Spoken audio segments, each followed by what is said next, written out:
I'm delighted to be with you here again today. It's Mensah Oteh. If you're like me, you probably received a lot of your education in relation to financial matters, either at home or at school. And in my case and in my life, one of the things I realized, and I realized very late in my life, was how obsolete the information I knew or I had was. By obsolete, what I mean is that the knowledge that was passed down to me within the school system, but also at home, was very limited, but also it wasn't relevant to the day and age we find ourselves in. I believe that education has 4 different component parts, and like a formula or like an equation, each part plays a significant role. If you remove or omit one part, then the outcomes of using that equation or formula changes. The 4 parts to the education system, I want to briefly mention it to you before I go straight into talking about what I'm here to share with you. But the 4 parts of the education system is you have to learn how to read and write.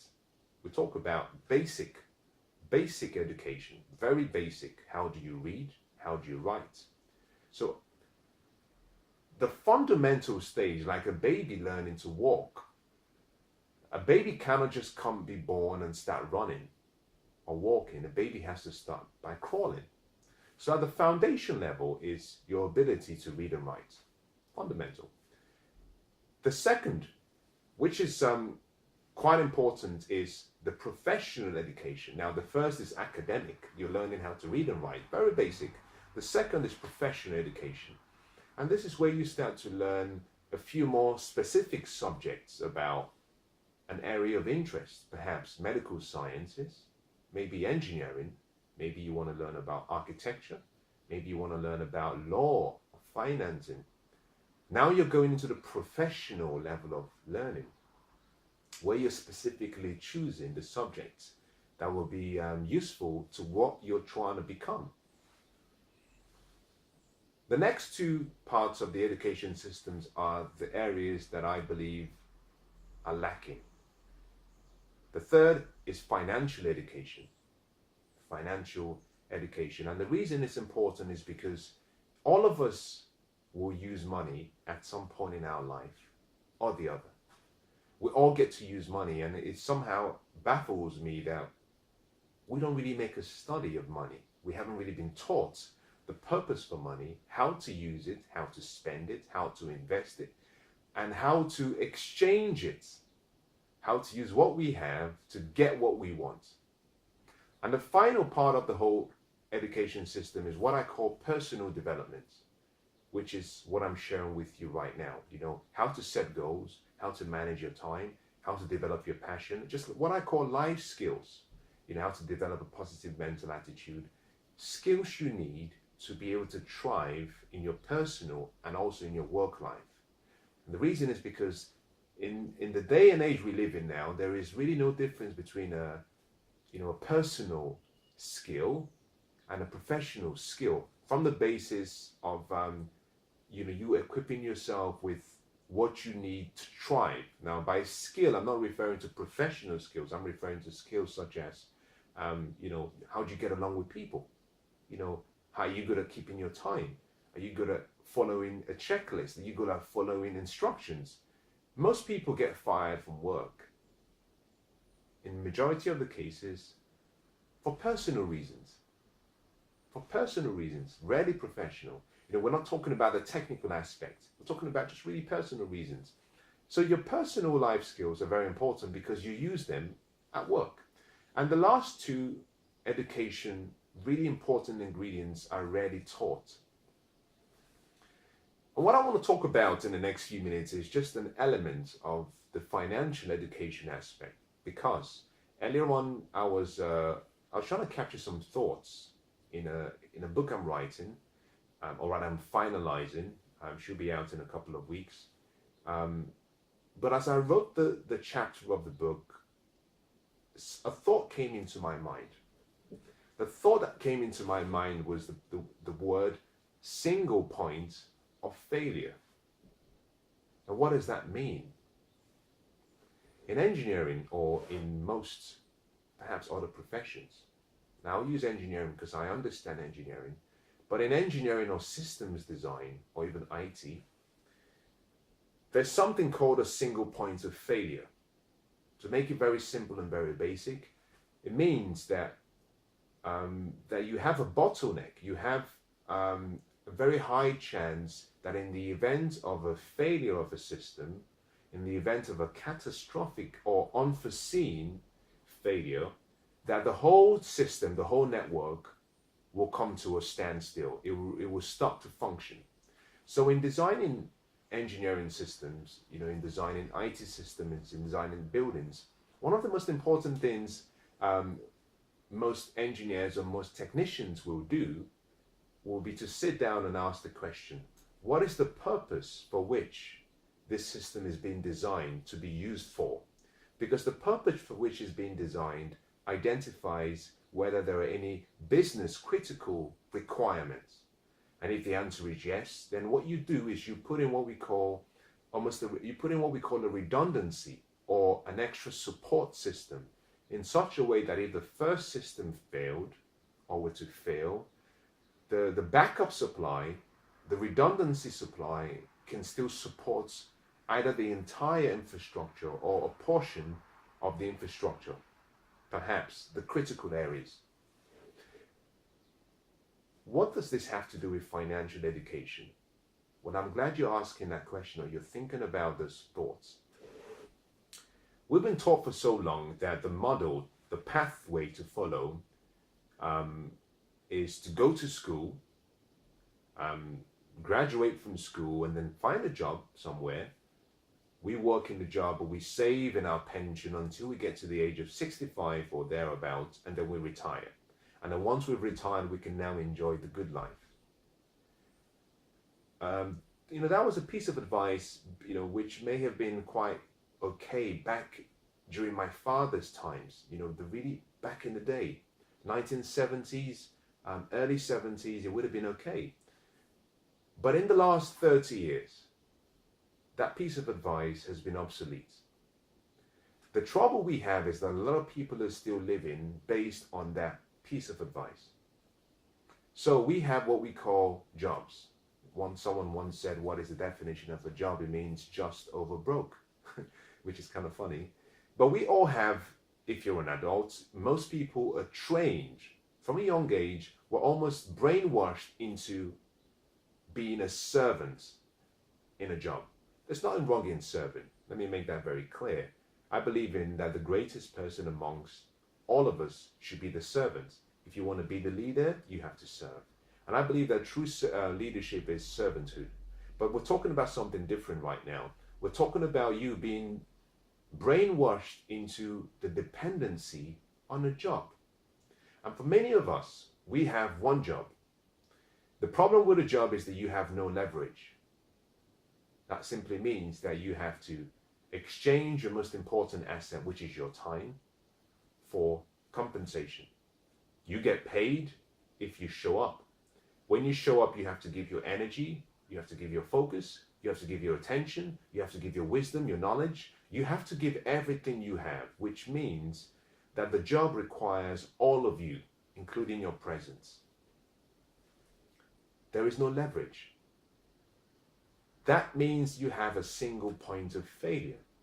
And so in my book, I've been talking about the pathway to financial freedom and how you can start to form and fashion for yourself a life that takes into account the possibility of a catastrophic failure, the possibility of unforeseen circumstances maybe showing up. Now, we don't wish for it, we don't pray for it, but we have to prepare for it because that's the smart thing to do.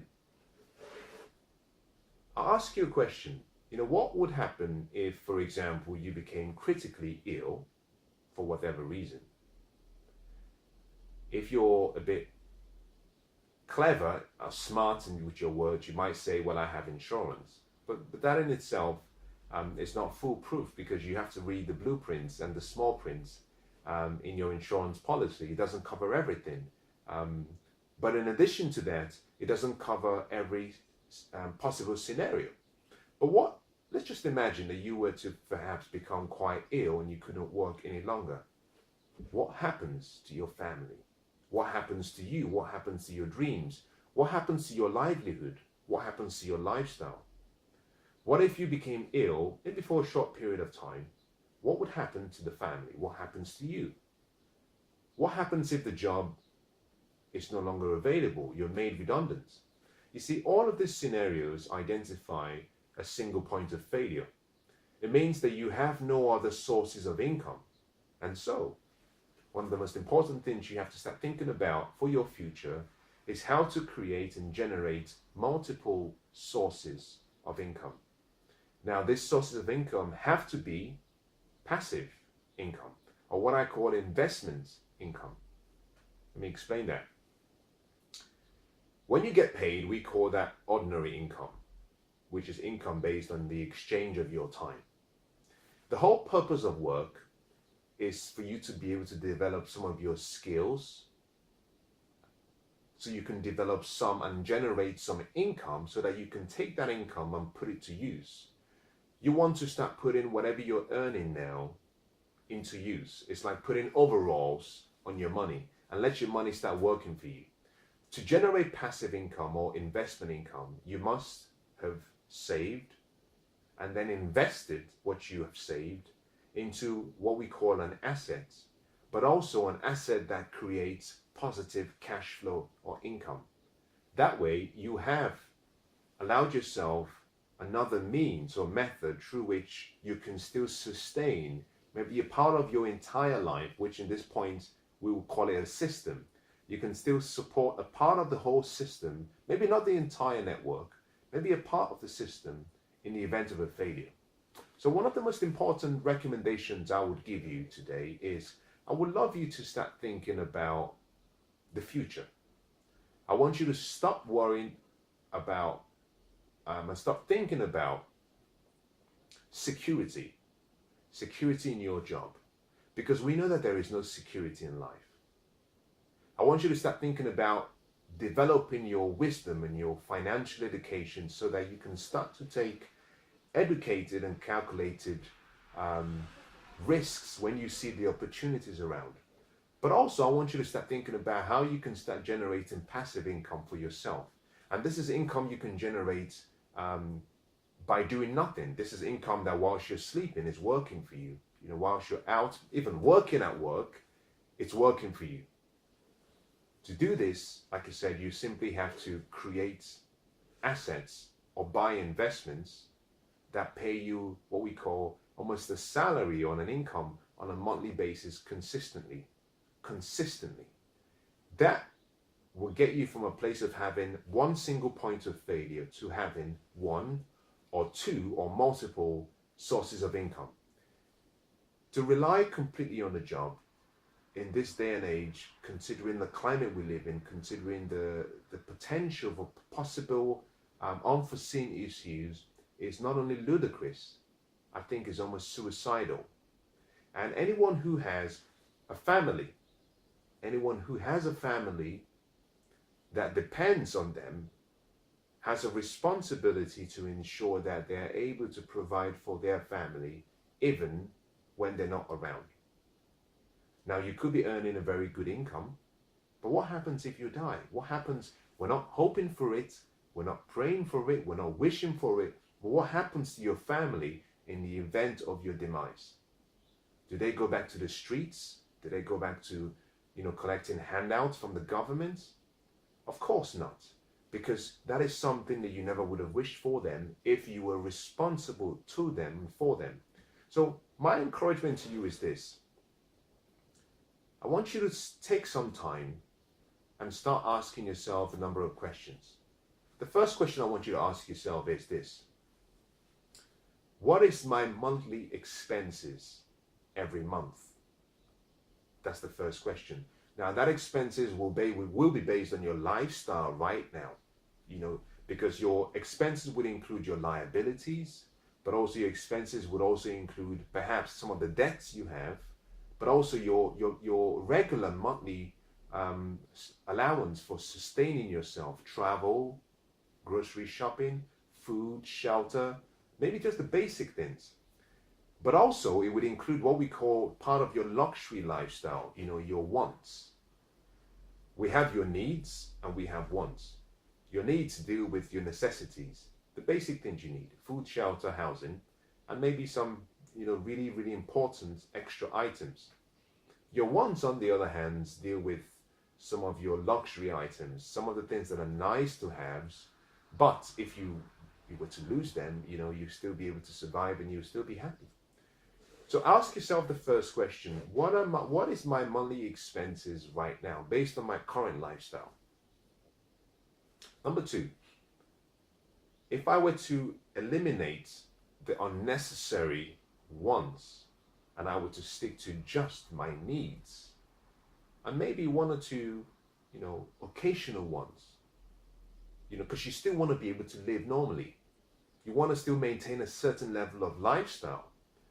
What would that expenses be? Now, this second expenses should be less than the first, because what you've done is you've taken out the luxury items. For example, when I did this with myself, I started by looking at what I didn't really need. And I noticed by analyzing and reviewing my monthly spend, I was shopping, clothes shopping much more than I needed. Even right till today, about 80% of what I have in my wardrobe, and that is never worn. I seem to wear only about 20% of what I have, and this is what I wear regularly. Automatically, that indicated to me that there was so much money being spent on fashion that wasn't necessary, because in some cases I had, there's some jackets I have that I've never worn. I bought them 2 or 3 years ago, I never wore them. I bought them at a time when it looked nice. I tried it on. I thought, okay, I could go to an event wearing this. I would look really good. But I never wore it. But in my same wardrobe, there are items that I use every day. Now, those items I use every day are more like my regular needs because I need them. Everything else is more of a want. So I started by identifying the luxury items I could do without for a temporary time. And that gave me a reduced level of expenses. The third thing to do once you've identified what we call your reduced expenses is you must ask yourself, if I'm trying to generate a level of income to be able to cover my expenses number two, your recalculated expenses, the reduced one, if I need to generate a level of income, what would that amount be? Now, let me give you a clue. To be financially free, you need to be able to have the ability to live on the income generated from your investments without having a necessity to work, but choosing to work only if you want to. So you get to work if you want to, not because you have to. Financial freedom, only occurs when, you can live your lifestyle without having to work. So if you've identified your reduced expenses, then automatically that number itself is the minimum amount that you have to earn as an income to be able to be net zero. However, you must allow for some contingency. You can start with 10%, you can start with 15%, you can start with 20%. You get to choose. It's your life. And once you've done that, you now have an amount. The question you have to ask yourself next, number 4, is what investment or what investments can I get into that will be able to generate for me a steady monthly net income of this amount? And that is where the adventure begins, because now you're becoming creative. Now you're starting to think beyond your normal 9-to-5 job. Once you've written these questions down and you've started to identify the answers, your life begins to change, because now you're looking out for other systems that can help you support the one system that is supporting your entire life. So you can build for yourself a level of redundancy in the event that there is a catastrophic failure. And I'll say this to you as I conclude, that the best way to change your life and the best way to protect, to build almost a fortress around your family, so that in the event of a problem, your family is safe. The best way is to start designing the future today. You change your life, you change your future by beginning today. This might mean you making subtle changes to how you live. This might mean actually subtle changes to how you use your time. So you might say to me, well, Mensah, I understand what you're saying. I agree with what you're saying. It all makes sense, but I don't have the time. And if you said that to me, I would say to you, it's probably important you stop using incantations. What do I mean by that? Most people say, well, I don't have the time, I don't have the time, I don't have the time. If you know what I did, you know I don't have the time. And you say this so much to yourself that what you do is you create what we call a blind spot, almost like a mental scotoma, which means that the time is there in front of you, but you can't see it because you've reprogrammed the mind not to see the time that you have. This would mean that to identify the time you need a life management plan. You need to go back and sit down and ask yourself, well, there are 24 hours every day. The billionaire up in his mansion, the beggar on the streets, the hairdressers on the road, everyone gets the same amount of time. Therefore, if others can find the time, then surely I can find the time. Our time and how we use our time really identifies what we have or have considered to be our priorities. To find the time, you must start to analyze how you spend each day. There are 3 areas I want you to look out for. Very important. What you do during the day at work has to be done. But I want you to look out for what you do on a regular basis that is not really important. And it's not very urgent. It's not really necessary. There is no demand on you to do it, such as social media interaction, watching TV, such as just regularly browsing the web with no purpose, watching Netflix. Now, all of these things are necessary for a balanced life. The important thing to focus on is how much of your time you're investing in that. The average household in the UK now spends between 4 and 6 hours every day watching television or on social media. So the prime time of your life is really between 7 and 11 every day. What you do between those hours could literally change your life. My intention is not for you to spend all that time trying to find investment options or study.